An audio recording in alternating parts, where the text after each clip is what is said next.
The Silent Dreams. You are back in the house. Not the cellar, the house. The part that exists within human time, within the counted hours and the numbered rooms and the arrangement of spaces for human purposes. The part where the lamps burn and the clocks tick and the portraits look down from the walls with their composed and settled faces. You have come back up from the deep place, from the cold and the stone and the presence in the recess, and the house has received you as it always receives you, without ceremony, without comment, simply opening itself around you the way a house does when it has decided you belong within it. It is 4 o'clock in the morning. This hour has a different quality from 3 o'clock, different from 2, different from 1. Every hour of the deep night has its own character, its own particular quality of dark and silence, and the specific texture of a world that has been asleep for a long time and will be asleep for some time yet. But 4 o'clock is different from the others in a way that is subtle and difficult to articulate and absolutely unmistakable once you have spent enough nights awake to recognize it. 4 o'clock is the hour of the other side. Not the other side of midnight. That crossing happened long ago when the date changed and the night moved past its nominal center without announcement. The other side of the night itself. The crossing from the half that moves away from the previous day toward the half that moves toward the next one. At 3 o'clock, the previous evening is still the most recent day. At 4 o'clock, tomorrow has begun to be today, not in any visible way, not with any change in the quality of the light or the sound of the world outside, but in some way that the body, at its deepest level, registers, a turn, a pivot, the night beginning, in its most fundamental and imperceptible way, to lean toward morning. Morning is still a long way off. Hours away, 2, perhaps 3, before the sky begins its first imperceptible lightening above the overcast clouds and the rain-dark elms and the long gravel drive of Vellacott Hall. Before the birds begin, before the light changes, before the house shifts from its night self to its day self with the gradual, many-staged process of a building waking. All of that is far ahead. The night is still the night, still total, still committed to its own deep continuance. But 4 o'clock knows what is coming. And Konstantin, standing at the foot of the main staircase in the entrance hall, knows it too. He has been here for a moment, not long, not the extended pause of consideration, but the brief pause of orientation, of a creature that has come from one depth and is preparing to go to another, transitioning between the mineral cold of the cellar and whatever the floor above holds tonight. His coat carries the chill of the deep room with him still. You can feel it if you are close, that slight emanation of cold from his fur, the temperature of the stone floor and the old air, slowly giving way to the warmth of the house above as he stands in the entrance hall, and the ambient temperature of the ground floor works its way back into him. He looks up the stairs. They rise before him, the main staircase of Vellacott Hall, wide and well-made, with its wooden banister polished by generations of hands, and its carpet runner worn thin down the center, and its series of portraits continuing up the wall alongside, the family extending upward into the upper floors, as though the house itself were a kind of family tree, the generations ascending with the stairs. He goes up. He goes slowly, not with the unhurried ease of an animal traversing familiar ground, though this ground is familiar, as familiar to him as any surface in the house, but with something more deliberate than ease. A quality of attention specific to the staircase, to the act of ascending, to the transition between the ground floor with its fires and its lamps and its accumulated human warmth, and the upper floors where a different quality of life has been conducted, where the private and the intimate and the resting have taken place, where the household has spent its sleeping hours in the rooms arranged along the upper corridor. The staircase holds a different history from the rooms below. In the rooms below, the library, the drawing room, the dining room, the history is public. The history of a family presenting itself, arranging itself for the purposes of social life, receiving visitors, conducting the formal business of a household with a certain standing. That history is in the furniture and the portraits and the careful arrangement of objects that communicates, to anyone who enters, something about who the people are who live here and what they consider important. The staircase is the transition. The crossing from the presented to the private. And the upper floors, the corridor and the rooms along it, the master bedroom, the guest rooms, the small room at the end that was a dressing room and is now used for storage, the bathroom with its enormous freestanding tub on claw feet, these hold the other history. The history of private faces, of illness and recovery, of grief and its ordinary slow dissolution, of the particular quality of consciousness that exists only in the hours before sleep and the hours after waking, when the social self has been set down and what remains is simply a person in a room in the dark. Konstantin has been up these stairs before. Not often the upper floors are not part of his standard nightly circuit, which is conducted primarily on the ground floor with occasional excursions to the back staircase landing. The upper floors belong to the household in a way that the ground floor does not.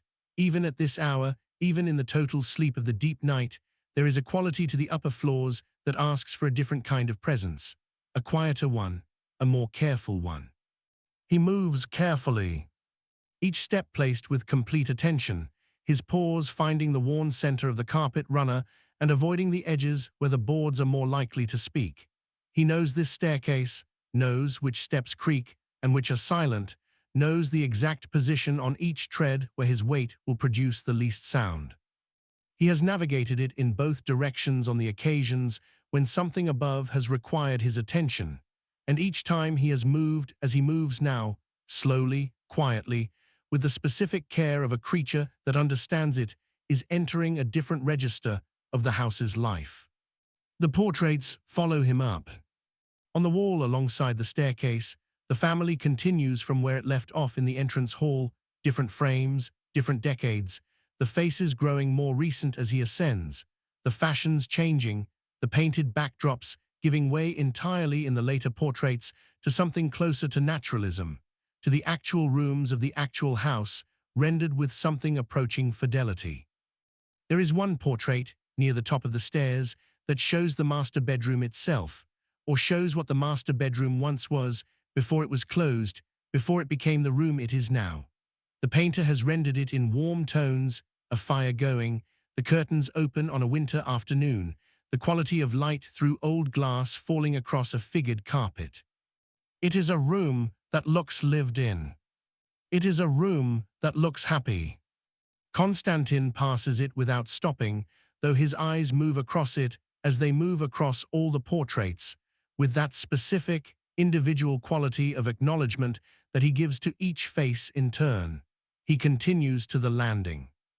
The upper corridor extends in both directions from the head of the stairs, left toward the guest rooms and the bathroom, right toward the master bedroom at the far end. He turns right without hesitation. The corridor is darker than the ground floor, no lamp here, no thin thread of amber to soften the dark. Just the night and the closed doors on either side and the faint sound of rain against the window at the far end, above the door of the room he is going toward. The door is closed. He has known this before reaching it. He has known it since he turned at the top of the stairs, not through sight in this dark, but through that other knowledge, the felt sense of the house's configuration, of where its doors stand open and where they stand closed. Most of the doors in this house stand slightly open, at most hours of the day and night. It is one of the house's qualities, a kind of openness, a circulation of air and presence between its rooms, a refusal of complete enclosure. But the master bedroom door is closed. It is always closed. The corridor holds its breath. This is the impression it gives in the dark. With the closed doors on either side and the rain at the window and the absolute stillness of a household in the deepest hours of sleep, not the stillness of an empty corridor, but the fuller, more pressured stillness of a space that contains sleeping people, that is traversed by the sound of their breathing through the walls, that carries in its air the warmth of occupied rooms. There is life here. It is simply not awake. Konstantin moves through it with the specific care he brought to the staircase, each step placed with attention, his body held low and his movements economical, his presence in this corridor as minimal as he can make it while still being fully present. This is not fear. It is respect, the particular respect of a creature that understands the value of sleep, that has spent long enough watching sleeping people to know what it costs them to lose it. and that therefore moves through the sleeping parts of the house as though it were moving through water, displacing as little as possible. He passes the first door on the left. Behind it, the sound of breathing, slow and deep, the breathing of someone in the middle of a long and untroubled sleep. He registers it, notes the quality of it, nothing that requires his attention, nothing that deviates from the expected, and moves on. The second door on the right. This room is different. The breathing here is slightly different in quality, shallower, the sleep of someone who is not quite as deep, who might be closer to waking. He pauses for a fraction of a second, not long enough to be a pause in any meaningful sense, but long enough for his assessment to complete itself. Not waking, simply lighter. It will deepen again. He moves on. The third door, the fourth. Each one a world unto itself. A person in a bed in a room in a house in a November night, moving through whatever the sleep of this particular night holds for them, dreams or dreamlessness, the body's quiet work of repair and restoration, the mind's even quieter work of processing and filing and releasing what no longer needs to be carried. Konstantin passes them all, one by one, with his careful, unhurried attention. The corridor narrows slightly at the far end. Or seems to, it is the same width as at the head of the stairs, but something about the quality of the dark here is different, denser, as though the darkness has been settling in this part of the corridor for longer without disturbance. The window at the very end admits no light, the clouds outside are complete, the rain continuous, the November night beyond the glass as dark as it has been all evening. But through the glass, rain sounds different here, closer, more present. As though the window is leaning slightly into the weather, or the weather into the window. And beneath the door of the master bedroom, lighter. Not the warm amber of a lamp or the orange red of a fire, not the blue-white of a cold sky before dawn. Something else, something without a precise color analog in the vocabulary of ordinary light, something that reads as light only in the sense that it is a quality of the space beneath the door that is marginally, inexplicably different from the dark on either side of it. If you were to describe it, you might say a luminescence. A very faint quality of something seen rather than nothing seen, in a place where nothing should be visible. Konstantin stops before the door. His nose goes to the gap at the bottom, a narrower gap than the cellar door, a more precise fit of wood in frame, but enough. He reads what is there. Not cold this time, not the mineral cold of deep earth and old stone. Something warmer, not body warm, not the warmth of a fire or a lamp. The warmth of a room that has held warmth within it for a long time, that has accumulated the residue of many warm nights, that carries in its air the memory of fires long extinguished and bodies long gone, and a quality of human occupation that does not entirely depart when the occupation ends. This room was loved. That is what the air beneath the door carries, in the wordless language that Konstantin reads as fluently as any other. This room was inhabited for a long time by someone who loved it, and the room received that love the way all old rooms receive the extended quality of the lives lived within them, absorbing it, holding it, adding it to the long accumulation of everything it has ever contained. And something else. Something that he recognizes as he recognized it in the cellar, not the same quality, not the same register, but belonging to the same family of things. A presence, not in the recess here, not contained and centered and patient in the way of the cellar's occupant, more distributed, more diffuse, spread through the room the way warmth is spread through a room, filling it, occupying every part of it, making itself known not at any single point, but as a general quality of the air.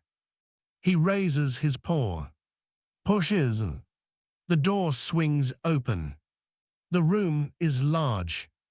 Larger than any of the other bedrooms in the house, larger than the ground floor rooms, with the exception of the drawing room. As befits the room of the house's principal inhabitant, the room around which, in a certain understanding of how a household is organized, the rest of the house arranges itself. The ceiling is higher here than in the upper corridor, a full foot higher, and the plasterwork cornice is more elaborate. The same craftsman who worked the entrance hall, perhaps, or someone trained in the same tradition, producing the same vocabulary of egg and dart and acanthus leaf, slightly more florid here, slightly more expressive of the room's importance within the domestic hierarchy. The furniture is covered. Like the drawing room below, the furniture here has been draped in white holland covers, the same pale cloth, the same careful arrangement, the same effect of turning recognizable objects into suggestions of themselves. But here the effect is different. In the drawing room, the covered furniture had the quality of a room in waiting, a room that expected to be uncovered, that was simply resting between uses. Here, the covers have a different quality, a more settled quality. A quality that suggests they have been here for long enough to have become part of the room, rather than a temporary protection over it. How long they have been here, the room does not say directly. But the dust has settled into the folds of the cloth with the thoroughness of long accumulation, and the cloth itself has taken on the smell of the room rather than the smell of storage, and the whole arrangement of it has the feeling of something that was done carefully and with purpose, and has not been undone because the purpose has not changed. The bed is at the center of the room. A large bed, a Victorian bed, with a carved wooden headboard that rises to a considerable height, the wood dark with age and polish, the carving a restrained pattern of leaves and scrollwork that would have been considered tasteful in the decade it was made. The bed covers are white, as the furniture covers are white, and they lie across the mattress with the flat, precise smoothness of linen that has been arranged and not disturbed. Except in the center of the bed, not on either side, not in the position that a person sleeping alone would occupy, but in the absolute center, equidistant from both edges, there is an impression in the covers. Not large, not the full-body depression of a person lying down. Something smaller. A slight compression of the white linen, a gentle dimpling, as though something of moderate weight and compact form has rested there recently enough that the linen has not yet returned to its full smoothness. The impression is the shape of a curled body. A small body. Konstantin enters the room. He moves across the floor, bare boards here, no carpet, the wood old and dark, and giving slightly under his weight in a way that produces a faint, barely audible creak with each step, and he makes for the bed with the directness of a creature that knows where it is going. He does not examine the room first, does not circle it in the way he circled the piano in the drawing room. He goes to the bed. He jumps, lands with the soft, contained sound of a cat landing on a surface it knows, no skidding, no readjustment, paws placed with complete precision on the white linen covers, his body balanced and settled in a single motion. He stands for a moment on the bed, looking down at the impression in the center. His head lowers. His nose comes very close to the linen. He reads it. Whatever it tells him, his face does not change. His expression remains what it always is, that quality of settled, patient, entirely composed attention, the face of a creature that receives information without being disturbed by it. He lifts his head. He looks at the impression for a moment more. Then he walks around it, a slow, deliberate circuit, his paws placed carefully on the covers, maintaining a distance of perhaps 6 inches from the edge of the impression throughout, and when he has completed the circuit, he sits at the foot of the bed, facing the headboard, facing the center of the bed, and the impression in the linen, and whatever the impression means. He sits there, and the room, which has been holding its quality of warmth without source and presence without form, and the faint, inexplicable quality that red as light beneath the door, settles around him, accommodates him, receives the fact of his presence here with the same quality it received the impression in the covers, as something expected, as something that belongs to this room's particular version of itself at this hour of this night. He has been here before. Not recently, but before. The room knows him, in the way the cellar knows him, in the way the whole house knows him, as part of what the place contains, as an element of its long and complicated life, as the presence that attends to the presences that require attending to, that comes when it is needed and sits when sitting, is what is needed and stays as long as staying serves. He is needed here tonight. He sits. This room belonged to Edward Vellacott. The records are clearer here than in some other parts of the house's history, clearer than the question of the cellar's origins, clearer than the question of when exactly the house was built, clearer than the question of what the presence in the recess is and how long it has been there. Edward Vellacott is a documented person. He appears in the estate records, in the family correspondence, in the local parish records and the county directories, and a handful of newspaper notices from the latter decades of the 19th century. He was the last of his line to live in this house as its principal occupant. He was here for a long time, from his birth in a room on the floor above this one, on a January morning in 1831, to his death in this room, in this bed, on a November evening in 1889. November, the same month as tonight. He was 58 years old. The cause of death, as recorded by the attending physician in handwriting that has been read and transcribed, but not always legibly, was a failure of the heart, a sudden and apparently peaceful conclusion to a life that had, by all accounts, been spent in this house and in the service of this estate with a dedication that contemporaries described variously as admirable, as excessive, and as the understandable consequence of a man who had not married and had no children, and had therefore directed toward the land and the house the care that might otherwise have gone elsewhere. He loved this house. This much is clear from the correspondence, from the careful attention to its maintenance recorded in the estate accounts, from the numerous small notations in his personal journals, journals that still exist, in the study on the ground floor, in a locked drawer that Mrs. Alderton has a key to, but does not use, that she dusts around with the care of someone who has decided that certain things are best left where they are. He loved this room especially.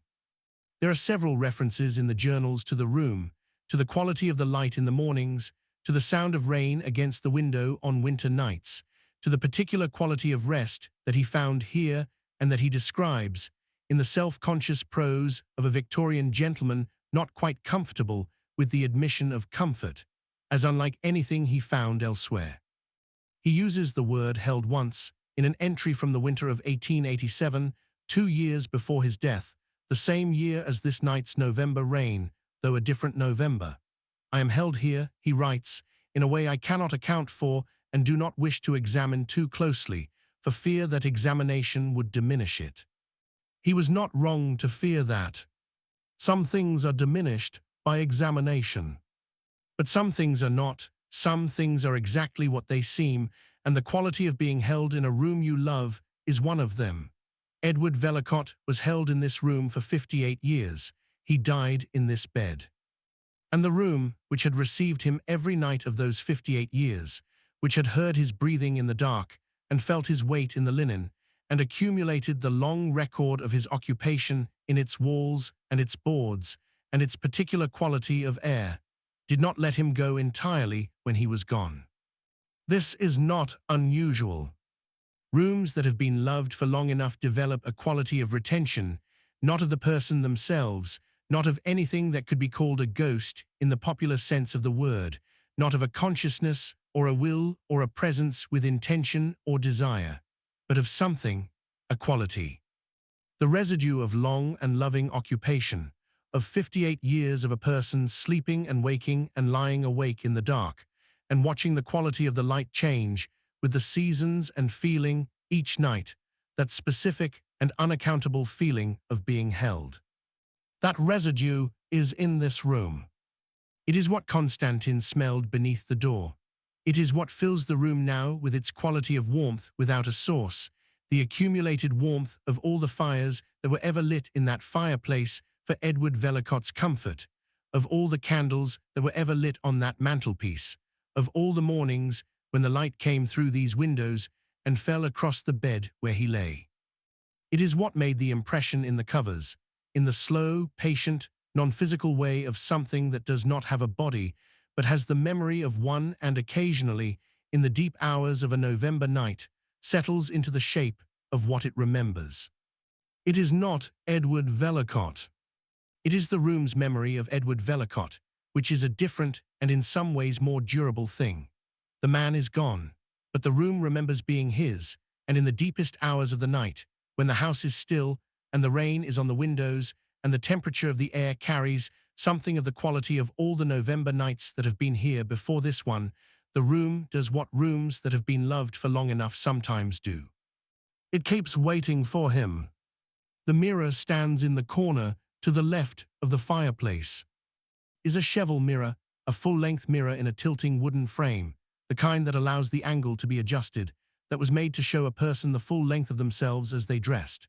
The frame is dark walnut, the same wood as the headboard, made by the same craftsman or in the same tradition, the same restrained pattern of leaves and scrollwork at the top of the frame, the same quality of finish, the same relationship between decoration and function that characterized the taste of whoever furnished this room. The glass is old. Older than the frame, perhaps old enough to have that quality of slight distortion that old mirrors have, that subtly curved quality that makes reflections in them look different from the reflections in modern glass. Not wrong, not inaccurate, but softer, more atmospheric. The kind of reflection that looks less like a record of what is in front of the glass and more like an interpretation of it. Konstantin goes to it. He crosses the room from the bed to the corner where the mirror stands, with the same deliberate, unhurried pace he has used throughout the upper floor, careful, quiet, each step precisely placed. The mirror's lower edge is close to the floor, and when he reaches it he sits, as he sits before everything in this house that requires his attention, and he looks at his reflection. It looks back. A dark cat in a dark room, the green of his eyes the only clear color in the glass, everything else rendered in the tones of a room with no direct light source. The gray of the covered furniture, the white of the bed linen, the darker gray of the walls and the ceiling and the old floorboards. He is a dark shape in a dark reflection, defined primarily by those eyes, which catch some quality of the room's inexplicable faint luminescence and hold it, as they hold all light, with an intensity disproportionate to its source. He looks at himself, or he looks at his reflection. They are in most circumstances the same thing, but old mirrors, as has been noted, have their own ideas about what deserves to be reflected, and this mirror, in this room, at this hour, in the presence of whatever the room contains tonight, is old enough and has seen enough to have developed very definite ideas of its own. The reflection is slightly delayed. This is not a thing that can be said with confidence in the way that physical facts can be said with confidence. It is not measurable, not verifiable, not the kind of claim that would survive scrutiny in ordinary circumstances. But in this room, at this hour, with the rain on the window and the impression in the linen and the quality of warmth without source filling the air, the reflection is slightly delayed. When Konstantin turns his head a fraction to the right, the reflection follows, but not instantaneously. In the space of a breath, or less than a breath, there is a lag, a hesitation, as though the reflection is not simply recording what is in front of the glass, but is receiving the information from somewhere, and the somewhere is not quite here and not quite now. Konstantin is very still. His eyes move across the surface of the glass, with the particular quality of attention he gives to things that are not quite what they appear to be, not alarm, not suspicion, but a heightened version of his ordinary attention, a focusing, the way a lens focuses when the object it is aimed at requires greater precision. The reflection looks back at him, and then, very briefly, in a way that might have been the movement of the faint luminescence in the room, might have been the adjustment of the mirror's angle in its frame, might have been the eye finding a pattern in the grain of the old glass where no pattern was intended, in the space behind the reflection of Konstantin, in the dimly rendered depth of the room that the mirror shows, there is something. Not a figure, not a shape with the clear edges of a person or the identifiable outline of any known thing, something that the glass shows differently from the room itself, a quality in the reflection that is not present when you turn and look directly at the space behind you, a warmth in the mirror's version of the room that is slightly more than the warmth in the room, a presence more concentrated, more visible, in the reflected version of the corner by the bed than in the corner by the bed itself. Konstantin does not turn around. He does not need to. He has already known what the room contains. He has known it since he read the air beneath the door in the corridor, since he found the impression in the linen, since he completed his circuit of the bed and sat at its foot and felt the room settle around him with the specific quality of a space that is not empty in any of the ways that matter. He looks at what the mirror shows. He holds it in his attention, that quality of the reflected room, that warmth in the corner, that presence that the old glass makes visible in a way that the room itself does not. And he looks at it with the same patient, unafraid, utterly committed attention with which he looks at everything in this house. He is not surprised. He has known for a very long time that this room remembers. He has known what it remembers, and who, and in what quality of November night that memory tends to surface from the long-held accumulation of 58 years, and find its way into the old glass and the impression in the linen and the warmth that has no source. He knows. He has always known. It is different from the cellar. Everything about it is different, the quality, the register, the specific character of what the room contains at this hour. The cellar's presence was ancient and impersonal and geological, older than human history, occupying the deep place with the patient indifference of something that predates the concept of preference. What is in this room is none of those things.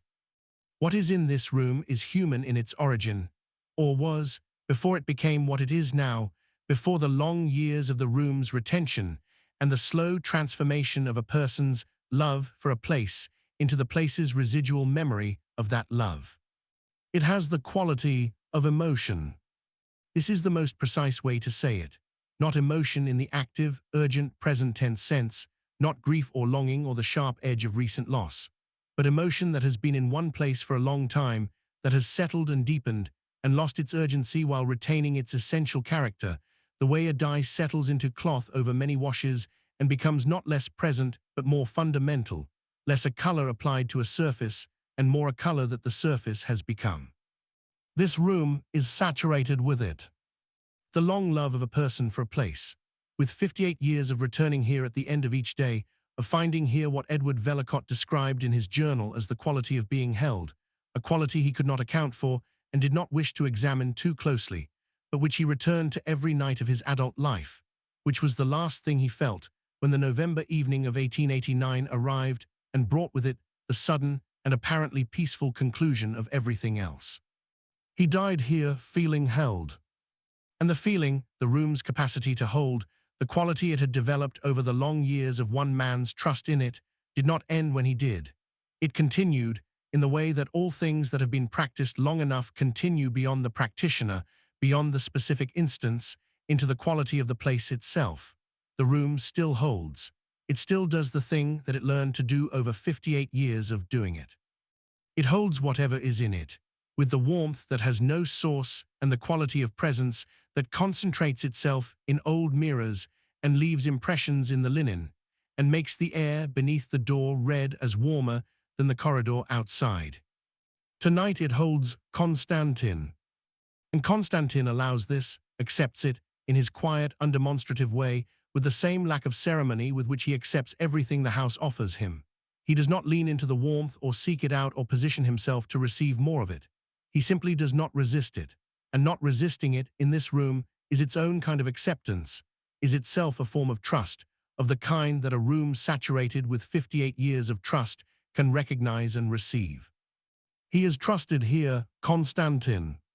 He was trusted here by Edward Vellacott, who was the kind of man who did not speak easily about his feelings for the house or for the cat that had been part of it for longer than anyone could account for, but who wrote about him in the journals with a care and a consistency that said more than he perhaps intended. Who noted in November of 1887, the same cold November that produced the letter where he wrote, "I am held here," that Konstantin had been sitting at the foot of his bed when he woke that morning, and that he had not heard him arrive in the night, and that there was something in the quality of the morning that was different for having woken to those green eyes at the foot of the bed. He used the word grateful asterisk. He did not elaborate. He did not need to. Konstantin turns away from the mirror. He carries the knowledge of what the old glass showed him, what the reflected room held that the room itself, looked at directly, does not reveal, and he turns away from it without drama, without the ostentatious calm of something performing its own composure. Simply turns and goes back to the bed. The room settles around him. The warmth, which had seemed to concentrate for a moment at the mirror as he looked, redistributes itself back to its ambient presence throughout the space, back to the quality of a room that simply is this way, that holds this warmth and this quality and this particular faint luminescence as naturally and as permanently as it holds its carved headboard and its cheval mirror and its 58 years of accumulated November nights. It is at peace, this room, or something very close to peace, something that has arrived at peace from the other side, through the long passage of loss and the slow settling of grief into something that is no longer grief but is not nothing, that has become the specific quality of a room that was loved and knows it, and holds the knowledge in the particular way that only places can, which is to say permanently in the structure of itself, in the temperature of its air and the feel of its boards and the quality of its dark. Konstantin knows this peace. He was part of making it. You are nearly gone. Not from the room, from waking, from the last thin surface of consciousness that has been carrying you through this night, through the library and the drawing room and the cellar and this room at the top of the house, with its carved headboard and its impression in the linen and its mirror that shows more than the room itself contains. Nearly gone, and the going is easy. It has been easy for some time now, has been getting easier with each hour of this night, each room of this house, each passage from one quality of dark to another, from the warmth of the library fire to the cold of the cellar stone to this room's different warmth, this room's human residue, this room's 58 years of being the place where one man came every night and was held and was grateful. That quality is in the air around you now. You breathe it in, the warmth of it. The old human warmth of a room that has been trusted for a long time. It enters you with each slow breath, and it does what it has always done in this room. It holds. Not tightly, not with the grip of something that requires your participation or your awareness, with the easy, unconditional hold of a place that has been practicing this for longer than you have been alive and has become very good at it. Your thoughts have been gone for some time. Not lost, not the uneasy blankness of a mind that has gone quiet without permission, that circles its own absence with a low background anxiety. Gone in the other way, completed, arrived somewhere, done with what they were doing for the day and set down, the way you set down something heavy at the end of a long carrying, not because you have failed, but because you have arrived and the carrying is finished. You have arrived. This room, this warmth, the rain at the window, which has been with you since the beginning of the night and will be with you until morning, speaking its low and patient language against the old glass. Konstantin on the bed, a few feet away, breathing. That is enough. That is everything. Let the last of it go now, the last awareness, the last thin thread of attention that has been following Konstantin through the house and registering the rooms and noting the qualities of each hour as it passed. Let it go. You do not need it anymore. The house will be here when you return to the surface. Konstantin will be here. The rain will be here. And the room, this room that learned to hold from long practice, that holds still, that will hold you tonight in the same quality of warmth and settled care that it held Edward Vellacott through 58 November nights. This room will hold you until morning. Go to sleep now. All the way. Konstantin moves. Not far from the foot of the bed, where he has been sitting in his composed and patient way, to the side of the impression in the linen. The circuit of the bed is complete, the assessment is done, the room has been understood in the way that Konstantin understands rooms, not conceptually, not through the assembly of observations into conclusions, but directly, wholly, the way a creature that has been in a place long enough simply knows it, carries it within itself, the way the house carries all its long years of life within its stones. He knows what the impression is. He knows what the warmth is and what the mirror shows and what the air beneath the door was telling him before he pushed it open. He knows all of it in the same patient, unalarmed, utterly matter-of-fact way that he knows everything about this house. And knowing it, he does what he does in response to the things he knows that require presence rather than action, attention rather than intervention. He lies down, beside the impression, not in it, beside it, maintaining the same careful 6 inches of distance that he maintained when he circled it, respecting the shape in the linen with the same quality of consideration that he brings to everything in this house that has a quality that deserves consideration. He lies down in the way of a cat fully committing to a surface, the gradual, controlled lowering of the body, the arrangement of the front paws, the tucking of the head, the slow settling of the whole self into the position that says, I am here, I am staying, this is where I am. His eyes do not close entirely. They rarely do in the rooms that require his fullest attention, but they lower that half-mast position, the thin line of green still visible between the lids, still reading the room, still tracking the ambient qualities of the air and the light and the temperature and the particular quality of the presence that fills this space. He is resting. He is also watching. Both things simultaneously, in the way that he always manages both things simultaneously, without apparent effort and without apparent contradiction. The impression in the linen is a few inches from his curled body. The room does not change around this proximity. Nothing shifts or intensifies or responds in any way that could be observed from the doorway, if there were anyone in the doorway to observe, which there is not, the corridor outside being empty and dark and holding its breath as it has held it all night.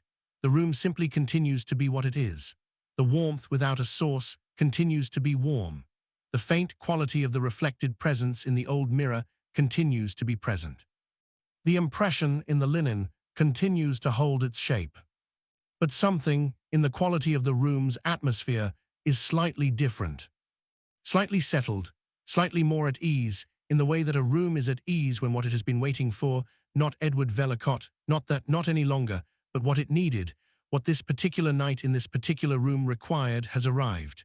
When the attending presence has come and sat with it and lain down beside it and is breathing, slow and even and warm, in the dark. This is what the room needed. Konstantin, here breathing, beside the impression, watching with his half-closed green eyes the quality of a room that has been holding its particular sadness and its particular beauty for 35 years, since November of 1889, and that holds it still, and that holds it differently tonight, a little less alone, a little more accompanied, a little more the room that it was when there was someone in it who loved it. He breathes. The room breathes with him. There are things in Edward Vellacott's journals that have not been read in a very long time. Mrs. Alderton knows the journals exist, knows the drawer they are in, knows the small brass key that hangs on the hook inside the kitchen cabinet, knows that the journals are there and have been there since the estate was settled, and the house passed into its current arrangement, and someone decided, with the particular mixture of respect and avoidance that surrounds the belongings of the recently dead, that the journals should stay where they were, that they had been private and should remain so. That the house could hold them as it held everything else. It holds them well. The journals span the years from 1859 to 1889, 30 years of a man's life, recorded in the careful hand of someone who took the practice of writing seriously without taking himself too seriously, who understood that the point of a journal was not self-presentation but self-examination, and who was honest in a way that the journal's continued privacy allowed. He wrote about the estate and the weather and the long Derbyshire seasons. He wrote about the books he read and the neighbours he saw and the particular quality of the light on certain mornings in autumn when the mist was in the valley and the hills above were clear. He wrote about the house, often and with a devotion that becomes, over the 30 years of the journals, something close to love, or perhaps not close to it, perhaps simply love itself, uncomplicated and unashamed, and not requiring any name to be real. He wrote about Konstantin. Not on every page, Konstantin appears in the journals the way he appears in the house, without announcing himself, noted when he is noticed, and otherwise simply present in the background of things. But he appears regularly. He appears in the winters especially, on the long cold nights, when Edward Vellacott sat by the study fire with his journal and his pen and whatever he was reading, and Konstantin was in the room, and the note of his presence was made simply and without elaboration, the way you note the presence of something that belongs so thoroughly to the fabric of your life that its absence would be the thing requiring remark rather than its presence. Konstantin in the study this evening, cold night, read until late. Woke to find Kay at the window, rain again. Kay was on the bed when I came up, left him there. And then in 1887, on a night in November, this November, or one very like it, the same rain and the same cold, and the same dark pressing against the windows of Vellacott Hall, something longer. Something that Edward Vellacott wrote not in his usual concise hand, but more slowly, the letters slightly larger, the sentences returning to the same thought from different angles, as though he was trying to say something that resisted being said. I have been trying to understand, he wrote, what it is about this house that makes it what it is to me.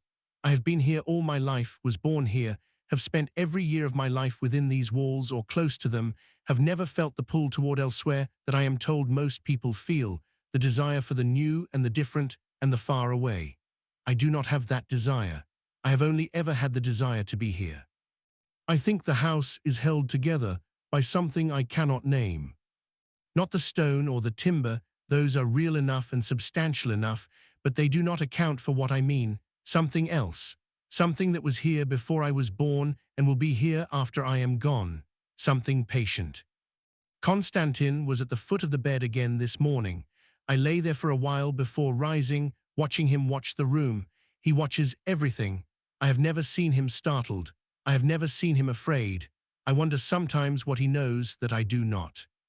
I think he knows that the house is held, that whatever holds it will continue to hold it, that there is no need for alarm. I am grateful for that. I am grateful for him.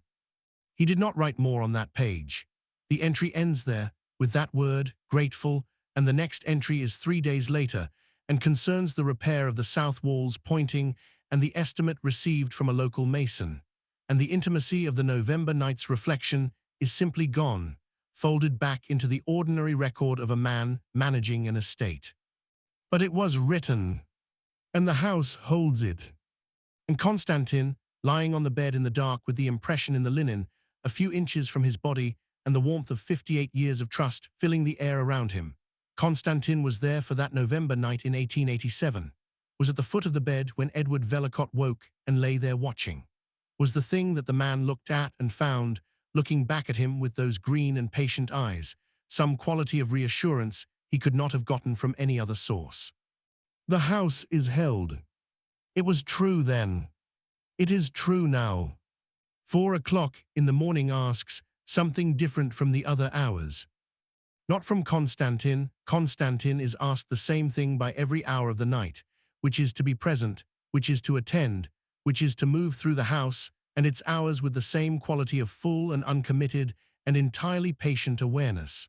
The hours do not differentiate for Konstantin. He differentiates between them, notes their qualities, and adjusts his attention accordingly, but they ask him the same thing regardless. From people, 4 o'clock asks something specific. It asks them to be honest. Not in the social sense, not honest with anyone else, not honest about the things that social life requires us to manage and present and sometimes conceal, honest with themselves. In the particular way that the deep night makes possible by removing, one by one, the layers of management and presentation that the day requires. The self that has to be competent, the self that has to be adequate, the self that has to be making progress towards something, the self that has to be coping, the self that has to have things more or less in hand. At 4 o'clock, those selves are not available. They have gone to sleep, or nearly, have retreated to wherever they retreat when the vigilance that maintains them is no longer in operation. And what remains in their absence is something simpler and more fundamental and more honest. A person, just a person, without the apparatus of their management, without the performance of their adequacy. Simply present, in the dark, in the specific situation they are actually in rather than the situation they have been performing being in all day. This is not always comfortable. Sometimes what 4 o'clock reveals is difficult. Sometimes the thing that the management was managing is something genuinely hard. A loss, a failure, a fear that has been kept at bay by the busyness of the day, and that surfaces in the quiet of the night with a clarity that the day made impossible. This is one of the reasons 4 o'clock has the reputation it has, not because the hour itself is malevolent, but because it is honest, and honesty is not always kind.